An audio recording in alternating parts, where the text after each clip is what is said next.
Opa, pessoal, satisfação! Seja muito bem-vindo ao Elir Podcast. Meu nome é André Amorim e eu estou aqui novamente com meus amigos Adler Oliveira. Opa, fala pessoal, vamos ganhar dinheiro. E Diego Camargo. Isso aí, pessoal, bora ficar rico.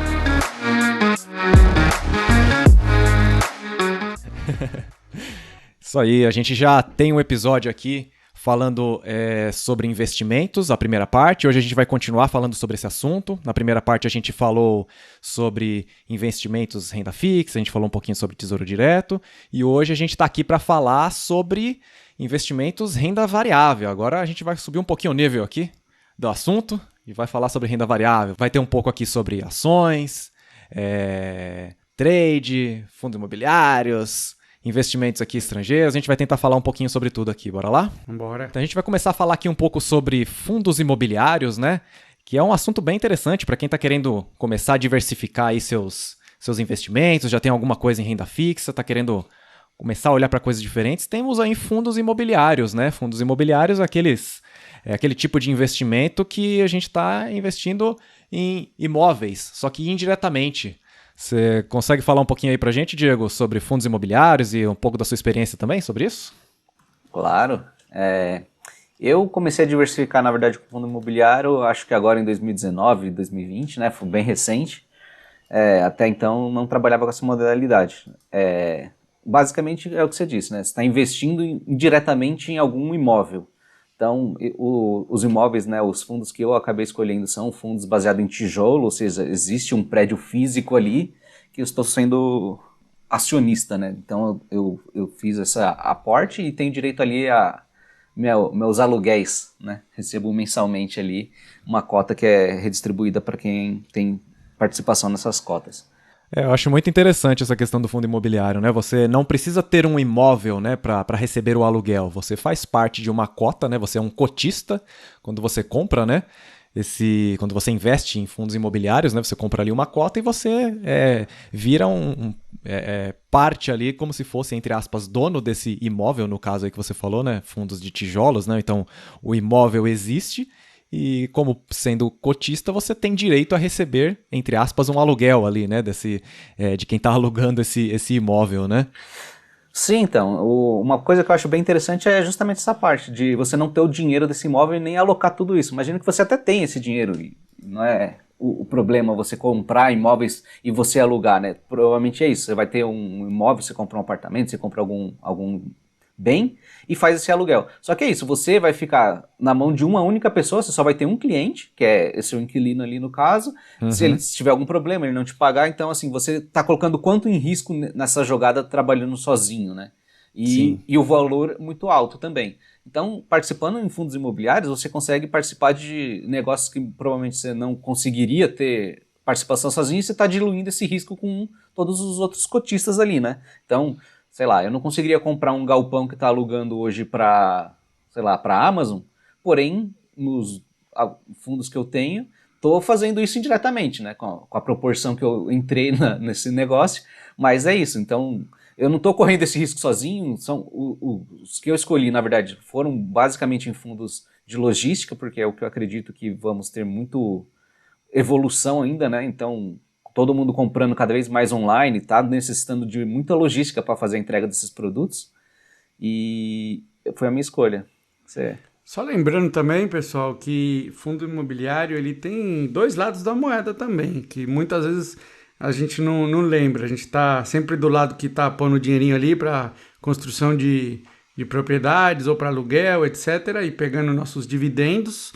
Mas conheço pessoas, pessoalmente, que tomaram a rota contrária e foram atrás dos fundos imobiliários para financiar obras de interesse. Então, eu quero construir aqui um prédio, alguma coisa, para alugar depois umas salas comerciais, e eu não tenho dinheiro, nem conseguiria um empréstimo do banco para construir esse edifício, mas eu posso ir atrás da galera dos fundos imobiliários e eles financiam a minha construção, e lógico, depois eles são parte aí dos cotistas que vão receber, em parte, os aluguéis aí das salas comerciais do meu prédio. Então, existem os dois lados da moeda e o fundo imobiliário ele serve tanto para um como para outro. Só lembrando aqui, porque pouca gente lembra disso também. Não, mas está perfeito. O fundo imobiliário ele tem essas naturezas, né? Tem os que já existem, né? Que o Diego citou aí, né? Eu estou investindo em algo que já existe, quanto esses empreendimentos que surgem, né? Estão surgindo do nada, né? Entre aspas, né? E aí eu preciso desse dinheiro, eu não tenho meu dinheiro em caixa, eu não vou num banco, eu vou aonde? Eu vou no mercado. Então eu ofereço isso ao mercado, né? Essa proposta ao mercado, e as pessoas que se interessam vão lá e compram esses fundos e querem fazer parte desse plano, né? Desse planejamento, né? Aí, obviamente, a empresa tem que provar que ela é capaz, né? de seguir isso em frente, porque, obviamente, há riscos, né? E queria acrescentar aqui que o Diego falou aí uma coisa interessante em relação aos fundos, né? O modo tradicional de investir em imóveis é você ter um imóvel, né? Então, para começar, para início, né, de conversa, para você ter o seu imóvel, para você começar a pensar em alugá-lo e tudo mais, você tem que ter um capital bem alto, né, para comprar esse imóvel, para ter esse imóvel em primeiro lugar, né? E aí sim, num segundo momento, alguém vir e alugar esse imóvel, seja ele um apartamento, um galpão, etc. E aí você ter esse cliente para poder receber esse imóvel, né? O bom disso é que o imóvel é seu, né? A parte ruim disso é que o imóvel é seu também. Você vai ter que cuidar desse imóvel, né? Então a pessoa que está lá dentro dele vai ter que cuidar. Se a pessoa de repente danificar, então você vai ter que arcar com obras, etc. Tem uma série de dores de cabeças incluídas aí nessa questão tradicional, né? Já o benefício do fundo imobiliário é isso, né? Quem quer ser investidor não é obrigado a saber nem como está, né, a saúde ali do imóvel. Existe uma empresa que cuida de todos esses imóveis, né? Então o fundo também tem essa capacidade de ter não só um imóvel, como mais de um também dentro desse mesmo fundo. Então você dilui o seu risco, né? Então se um inquilino não paga um aluguel, enfim, você tem outros imóveis que ainda estão dando renda em cima desse dinheiro que você investiu.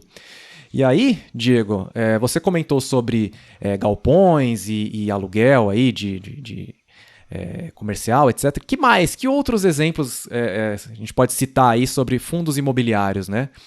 Além desse que a gente já falou. Existem fundos que eles trabalham com apenas um ativo, então, sei lá, eu tenho só um apartamento, É que apartamento ninguém vai fazer um fundo imobiliário para um apartamento. Um edifício, vamos dizer assim, vai. Isso.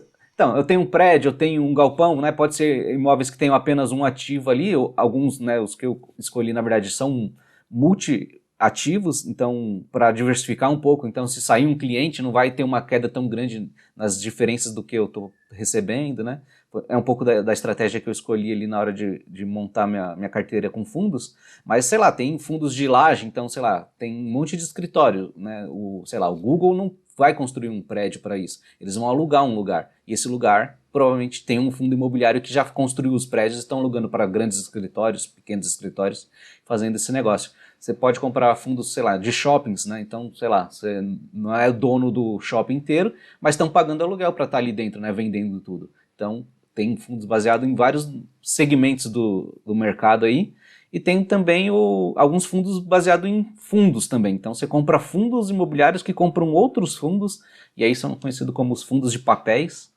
Esses eu não tenho, porque para mim não sei se faz muito sentido eu pagar uma taxa de administração para alguém administrar outros fundos.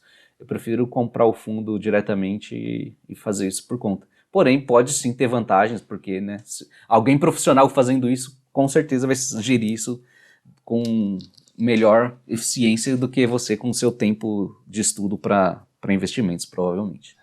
Com certeza. Acho que a ideia aqui cada um desses fundos imobiliários eles vão ter os seus atrativos, eles estão no mercado justamente para isso, né? Eles existem cada um para oferecer o seu atrativo diferencial, né? Eu acho que o assunto aqui que a gente está falando mais é dar dar essa visão inicial, né? Do que se trata um fundo imobiliário, né? E acho que os exemplos aí que você deu, acho que cobrem bastante ali a ideia principal, né? Que então, fundos que possuem prédios comerciais que alugam para empresas, tem fundos imobiliários que cuidam de shopping centers, fundos imobiliários que cuidam de galpões para grandes lojas, né, que possuem, que guardam seus estoques, etc. Então, o interessante é saber do que se tratam, né? E tem esses fundos que também têm ativos mistos, né? Então, o mesmo fundo tem não só, de repente ele tem um shopping, tem uma loja comercial, então eles variam, eles diversificam também nesse tipo de ativo, né? Então, acho que o interessante aqui é a gente saber isso, né? Existem esse tipo de investimento, né? Que são fundos que trabalham com aluguéis, né? Basicamente aluguéis, de tipos diferenciais. Os principais deles estão todos voltados para a parte comercial, né? Para a parte empresarial, né? Pensando ali alugando para empresas. E a gente pode se beneficiar desse tipo de investimento sendo participante desses fundos, né? É bem interessante você se imaginar como parte ali de um dono de um shopping, já pensou? Que legal. Ô Diego, fala pra gente um pouquinho então sobre a rentabilidade desse tipo de fundo. Você comentou com a gente da última vez sobre Tesouro Direto, né? Como que compara aí a rentabilidade de um fundo de imobiliário contra diferentes outros fundos? Olha, outros fundos eu não trabalhei ainda, né? Não fui estudar, mas o que eu tinha de fundo até então era fundos que o banco estava oferecendo. Então, tem aqui um fundo que é baseado, sei lá, em renda fixa com uma porcentagem. Cada fundo você tem que olhar o que tem na carteira dele em si, né? Então, para mim, os outros fundos sempre eram ativos financeiros que me ofereceram muito. Foi sobre renda fixa com uma participação pequena em renda variável. Tinha ali a sua atratividade, só que era isso, sempre vindo de um banco. Eu nunca fui atrás de buscar outros fundos que não fossem imobiliários ainda, né? Então, assim, pensando no fundo imobiliário, o que eu olho um pouco é o que está dentro da carteira dele, né? O que é? Se são só imóveis físicos, se tem uma participação em quantos imóveis, em que estados estão. Então, assim, eu comecei a diversificar um pouco para não ficar centralizado sempre numa região só, porque, né, tudo pode acontecer, inclusive catástrofes. Então eu dei uma diversificada tanto nos ativos que cada fundo que eu escolhi tinha, né? Então deu uma pulverizada um pouquinho aqui, onde eles estão atraindo. E um pouco na taxa de retorno, que é isso. Eu acho que no Brasil, não sei se é 90% ou 95% dos aluguéis tem que ser repassados para os cotistas, então dava uma olhada em quanto era uma média de rentabilidade de cada um para poder comparar entre um fundo e outro para saber quais imóveis estavam tendo um aluguel pago mais recorrente, eu diria assim. Então tem alguns sites, sei lá, acho que é Fee Explorer, esqueci agora quais outros eu tinha olhado na época, para dar uma olhada na composição de cada fundo e o que tinha dentro dele, né? Então, assim, muitos deles, na verdade, pelo menos quando você vai comprar, você já dá uma olhada antes. Então, assim, os que eu escolhi, então, tem um galpão em tal lugar, né? Esse galpão aqui, por exemplo, está alugado por um contrato de, sei lá, 20 anos com a empresa X, com a empresa Y, né? Então, é um pouco da forma que eu escolhi. Agora, para comparar os fundos, é isso, eu tento dar uma diversificada entre a quantidade de itens que eles têm, o retorno que eles estão prometendo ali, né? Não é que eles estão prometendo, eles não prometem nada, na verdade. Dou uma olhada na rentabilidade histórica, porque é isso. Contratos podem, né, ser rompidos ali em algum momento. Mas é isso, eu dou uma comparada em quantidade de imóveis, onde eles estão localizados, quem são os principais clientes que estão fazendo os aluguéis ali dentro do que eu escolhi. Cara, essa é uma dica bem interessante aí que o Diego deu. E acho que esse é o caminho, né, para iniciar os estudos, né? Acho que faz todo sentido isso que o Diego falou agora. Agora, em relação à pergunta que o Adler fez, em relação à comparação entre renda fixa com fundo imobiliário, a gente não pode comparar maçãs com bananas. Eu acho que esse é um dos erros primários que a gente tem quando a gente está começando a fazer investimentos. Acho que toda essa conversa que a gente está tendo aqui de falar sobre os investimentos, os tipos que tem, é justamente para pensar na diversificação, para a gente não manter todos os ovos numa cesta só, né? Não ter todo o nosso dinheiro só em poupança. Para a gente, primeiro, saber que existem outros tipos de investimentos, cada um vai ter a sua característica, mas a gente não consegue comparar diretamente um com o outro, principalmente eles, porque eles têm características diferentes, né? E eles sofrem alterações por conta do mercado de diferentes formas, né? Então, eles não têm os rendimentos vindos da mesma taxa, né? De juros, digamos assim, e eles são afetados de formas diferentes também, né? Então, acho que o principal aqui a gente se apegar é mais a diversificação, né? Pra gente entender que tem outros tipos de investimentos, né? E aí, seguindo aqui no assunto, gente, vamos em frente aqui. Eu quero entrar agora no assunto sobre ações. Vamos falar sobre comprar empresas. Ações, basicamente, quando você entra lá no mercado de ações e compra uma ação, o que você está fazendo é comprando um pedacinho de uma empresa. Não é isso aí, Diego? O que você tem a dizer sobre ações? Você gosta, você não gosta, você investe em ações? Fala um pouquinho pra gente aí, o que é uma ação. Eu gosto de investimento em ações, eu tenho um pouco de compra, né, em ações. E é isso mesmo, né, o que são ações? É uma parte fracionária, uma empresa chegou um momento que ela foi captar dinheiro, ela dividiu uma parte do lucro dela, ou das despesas dela, né? Então ela está abrindo uma parte dela para ser distribuída ao público. E aí você faz a compra dessas cotas, né? Você pode comprar ela tanto ordinária, que aí você tem direito a votos, se não me engano, e a não ordinária, não lembro mais, e a preferencial, que você tem direito a prioridade no recebimentos em dividendos, sei lá, alguma coisa assim. Eu não sei mais agora exatamente as vantagens de ON e PN, porque no final é isso. Então, uma te dá permissão a voto e a outra te dá preferência em pagamentos de dividendos, eu acho, ou sobre distribuição de lucro. Sim, dividendos, pagamento de dividendos. E principalmente em caso da empresa falir, né? A ideia da preferencial é que, se por alguma razão tiver que liquidar toda a empresa, quem tem as preferenciais recebe primeiro e aí os que têm ordinário recebem depois, basicamente. Se sobrar. Exatamente, e é por esse motivo que eu não decorei isso, porque eu não estou comprando uma empresa pensando nela falir, estou pensando em ela ficar gigantesca e eu ficar rico. Então eu não ligo muito para essa questão de CPN ou N da vida. No final é isso, assim. Quando eu vou escolher uma empresa, tem algumas formas de escolher, né? O André estava comentando um pouco agora sobre análises fundamentalistas e técnica, né? A análise técnica é uma análise que você faz olhando um pouco dos gráficos, né, no passado ali, aí fica o pessoal brincando com os traders aí, eu vou deixar o André se divertir com esse tema já. E tem uma análise fundamentalista, que é um pouco mais da forma que eu fiz para escolher as ações, né? Que é dar uma olhada um pouco no histórico da empresa, dando uma olhada no lucro dela, no caixa, quanto que ela traz de investimento, qual que é o PL dela, né? Tem várias siglazinhas que cada vez que você vai estudando, você vai entendendo um pouco melhor e tirando os seus insights para escolher, né, e comparar entre as empresas do mesmo setor. Só lembrando, Diego, que a maioria das empresas que tem papel público, elas todos os anos escrevem uma carta aos seus shareholders falando um pouco dos seus planos e objetivos pro ano, né? Eles escrevem essa carta no começo do ano. Isso te dá... E não, nessa carta eles não só entregam os resultados do ano anterior, como também quais são os planos aí mais imediatos para o próximo ano. Isso te dá uma ideia um pouco de quando você está comprando um papel, você está, de certa forma, apostando um pouco na visão ou na missão daquela empresa. Então, para você ter uma ideia qual que é o caminho para onde essa empresa está querendo ir, uma dica importante é sempre ler a carta aí aos shareholders, que eles sempre publicam uma vez ao ano aí. E é uma atualização em cada trimestre também. Eu queria me apegar a uma palavrinha do seu discurso, Adler, que você acabou de falar aí, que é a aposta. Essa é uma palavrinha meio mágica no mercado de ações e é uma palavrinha que meio que assusta um pouco as pessoas, principalmente os leigos que estão querendo...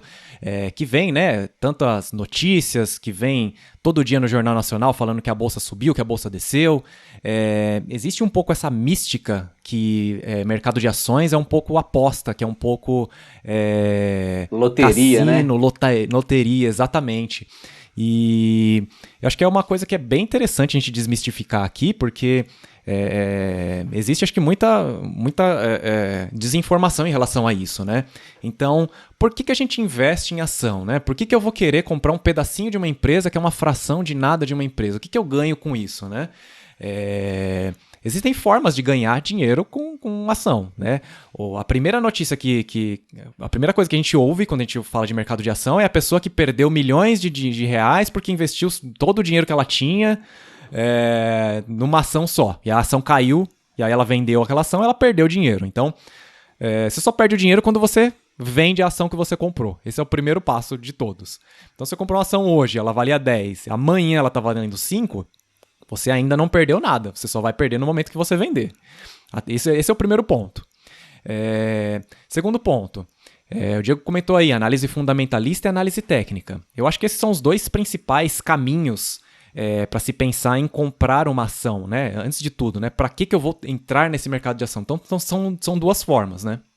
Então, essa primeira que fala da análise fundamentalista, é uma forma de você analisar a compra de um papel, né? Uma compra ali de uma ação no mercado de ações, de uma forma que basicamente, essa análise fundamentalista ela vai dizer que você vai ser realmente o sócio dessa empresa. Você vai entrar nessa empresa, né? Você vai fazer uma compra ali de papéis dessa empresa pensando no longo prazo. Né? Então você vai fazer uma análise de qual foi o histórico dela, se ela já deu lucro, se ela aumentou a sua receita, se ela aumentou seu patrimônio. Você vai ter ali uma série de parâmetros para analisar essa empresa, né? Que esses dados são todos públicos. Para você tomar uma decisão se aquela empresa é boa ou não, pensando no longo prazo. E aí, longo prazo, eu tô falando 15, 20 anos. De você comprar um papel hoje, esperar 15, 20 anos e olhar que esse papel subiu, sei lá, X%. Então você vai ter o seu retorno, né, do seu investimento durante os anos. Já a análise técnica, ela é uma análise pensada no curto ou curtíssimo prazo. E aí o Diego brincou da questão do trade, porque a gente também ouve muita piada, ouve muito meme nessa questão do trade, que é basicamente o quê? Eu não estou olhando dados históricos da empresa, eu não estou querendo saber se a empresa dá lucro ou não, eu não estou olhando se a empresa tem receita, se ela vende, se ela não vende, eu estou olhando o quê?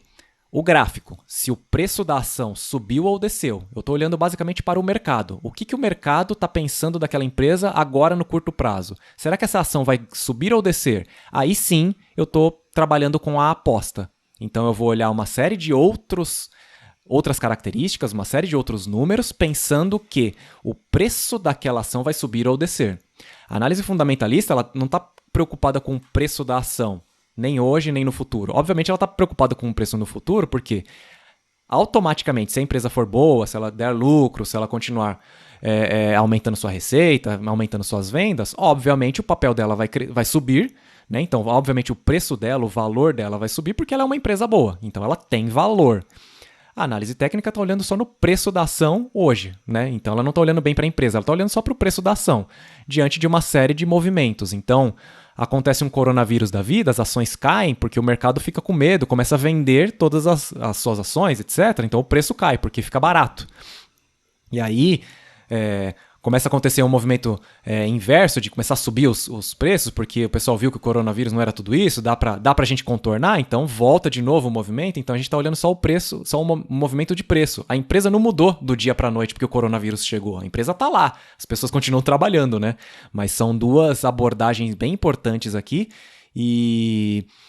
Uma, sim, realmente trabalha com a aposta, mas ela se chama técnica porque ela está baseada em números, então ela não é bem 100% uma aposta ali, né? Então as pessoas que trabalham com análise técnica, elas se baseiam em alguma coisa para poder comprar ou vender uma ação. Já a análise fundamentalista, ela trabalha realmente com essa questão de longo prazo, né? Bastante longo prazo para você ter um investimento agora, colocar o seu dinheiro numa ação e esquecer que você comprou e esperar que essa empresa continue sendo boa, né? Obviamente, coisas acontecem, né? O mundo acontece, a vida acontece, movimentos podem deixar uma empresa ruim, a empresa não vai ficar boa 100% do tempo, e uma empresa realmente pode ir para o buraco, pode falir, e aí você também tem que ter as suas informações ali para saber se você tem que se desfazer ou não daquele papel se você está numa análise fundamentalista, né? Acho que eu falei bastante aqui, eu queria ouvir um pouco de vocês em relação a esse tema aí de análise fundamentalista e técnica também. Eu só queria acrescentar aqui uma coisa que dentro da análise técnica, eu diria que, até o nome já diz, né, exige um pouquinho mais de conhecimento.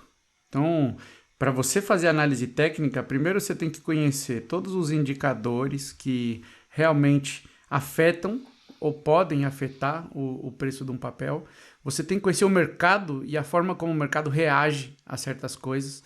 Então, como o André comentou muito bem aí, como ele tem uma visão um pouco mais agnóstica da empresa, então tanto faz a empresa como tal, o que funciona, o seu parâmetro é o mercado e o comportamento da ação, então ele é realmente um pouco mais de curto prazo, mas para você interpretar esse mercado, interpretar o que a ação está fazendo no momento, você precisa de conhecimento técnico, por isso uma análise técnica.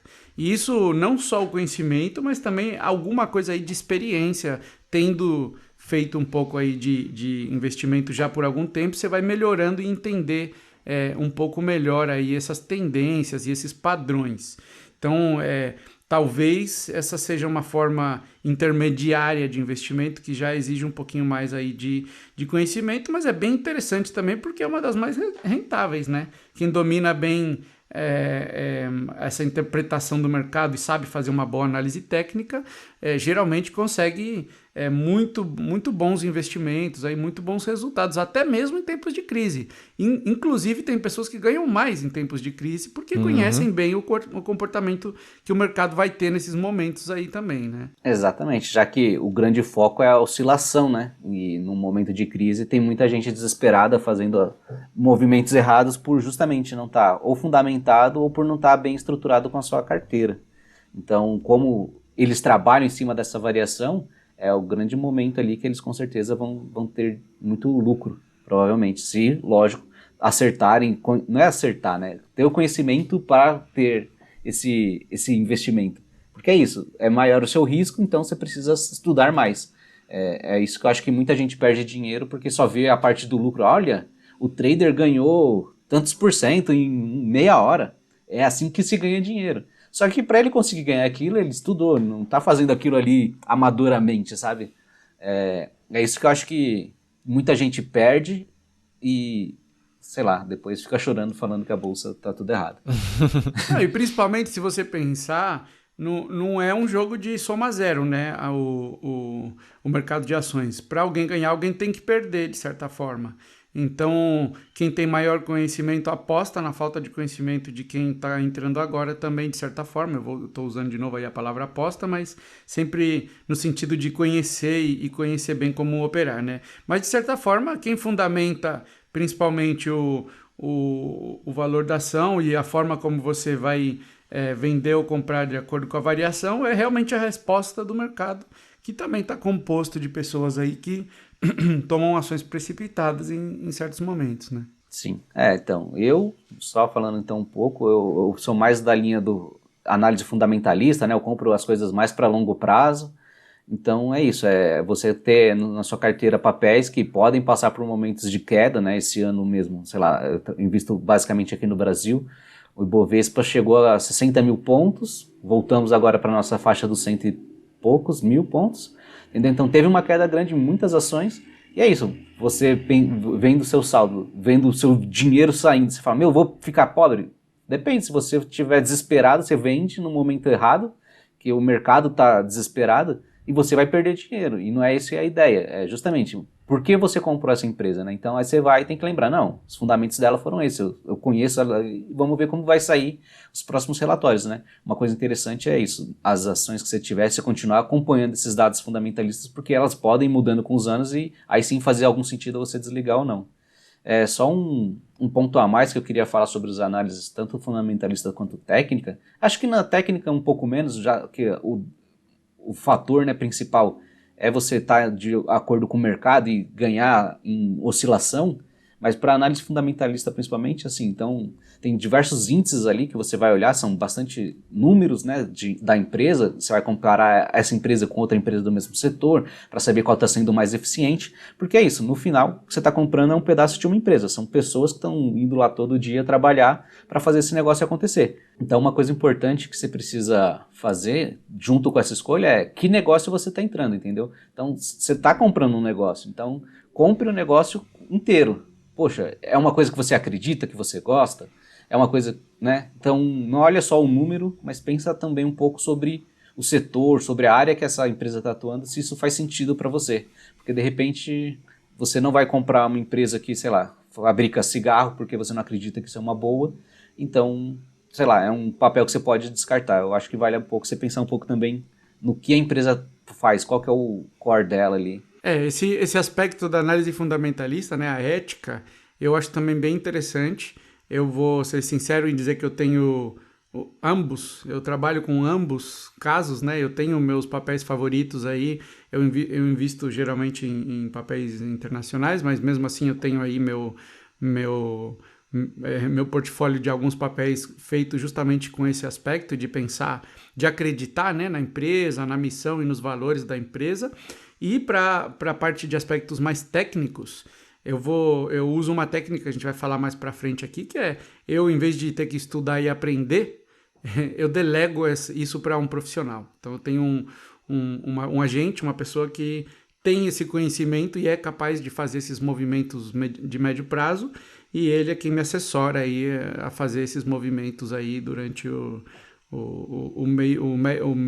médio prazo, né? E com uma comissão que ele ganha sobre o lucro dos ganhos das ações. Mas fala aí, André, você tem algum tipo de investimento e que tipo de análise você se vê mais fazendo, vamos dizer assim? Cara, para fechar realmente esse assunto de análise fundamentalista e técnica, eu gosto bastante da análise fundamentalista. Para mim é a que faz mais sentido do que a análise técnica. Quando eu comecei a estudar, a olhar mercado de ações, etc., né, a primeira coisa que vem pra gente, eu acho que é o que 90% das pessoas, o contato que elas têm com o mercado de ações, naturalmente é a análise técnica, né? É saber se a ação está subindo, descendo, o preço da ação, se ela tá boa, se tá mal. Eu acho que 90% das pessoas acabam impactada por esse tipo de conteúdo, de análise técnica, né? Sem saber que existe a análise fundamentalista.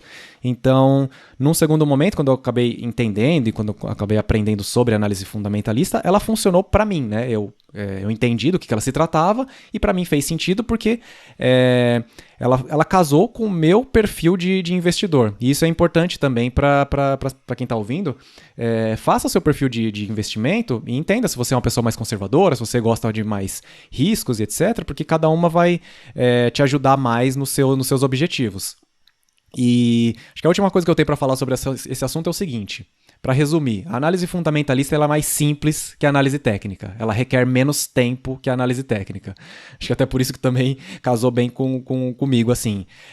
Eu gosto de investimentos e todo o assunto, só que eu não quero passar muito tempo em cima de estudos, em cima de entender empresas, entender movimentos, mercado, etc. Assim, não é uma coisa que me atrai muito ficar o tempo todo, porque eu tenho a minha vida, eu tenho o meu trabalho, eu não trabalho com o mercado financeiro, então, por mais que eu goste do assunto, eu não quero ficar 24 horas em cima desse assunto. Eu acho que a análise técnica ela toma muito do seu tempo justamente para você ter bons resultados. Então, para você pegar uma oportunidade, alguma coisa, você tem que estar atento. Para estar atento, você tem que estar basicamente ali olhando isso o dia todo. E aí, você precisa ver se isso funciona bem para sua vida, se você vai ter esse tempo ou se você vai seguir aí, de repente, o que o Adler comentou, né? Delegar isso para alguém para fazer para você. E tudo tem seus prós e contras, né? Então, isso também é importante ter em mente, né? Para mim, a análise técnica ela leva muito mais tempo, leva muito mais do seu tempo, porque você precisa estar muito mais atento. A análise fundamentalista, você senta ali, faz uma análise preliminar, entende a empresa e você pode investir, pode deixar isso por um bom tempo antes de retornar, né? De retomar o estudo e verificar se seu investimento ainda faz sentido ou não. Isso aí. Eu acho que na ideia fundamentalista você consegue, né, para longo prazo, ter isso daí de uma forma mais clara, assim, pelo menos é isso. Eu uso dessa forma também as ações hoje. Compro elas para longo prazo e uma das coisas que eu estou justamente fazendo uma desintoxicação é acompanhar o preço de ações, assim, né? No começo você começa a fazer investimento, você começa a ficar olhando sempre o valor ali, subiu, caiu, né? Por mais que você não vá vender, você fica olhando, sabe? É um vício que eu tinha ali e graças a Deus esse ano aí tô me livrando dele.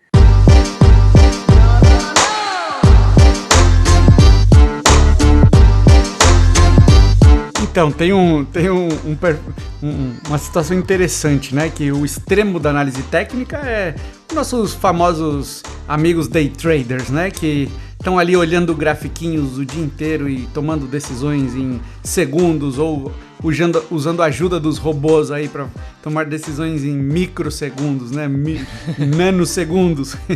Então, eu acho que para o nosso próximo episódio a gente vai falar aí, vai fazer uma volta aí para falar um pouco desse pessoal aí maravilhoso que fica rico em 2 dias com R$500, famosos day traders.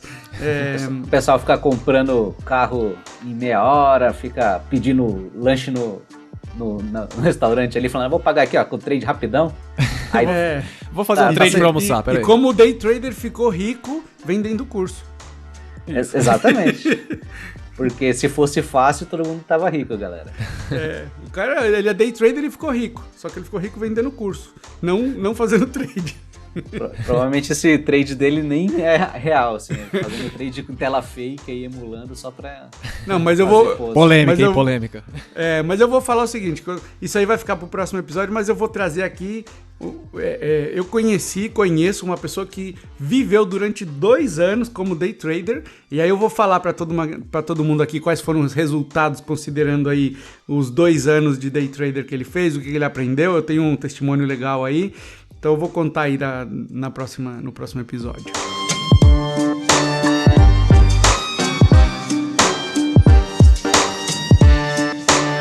Legal, pessoal. Vamos ficando por aqui. Até a próxima. Até mais, até a próxima. Valeu, pessoal. Abraço.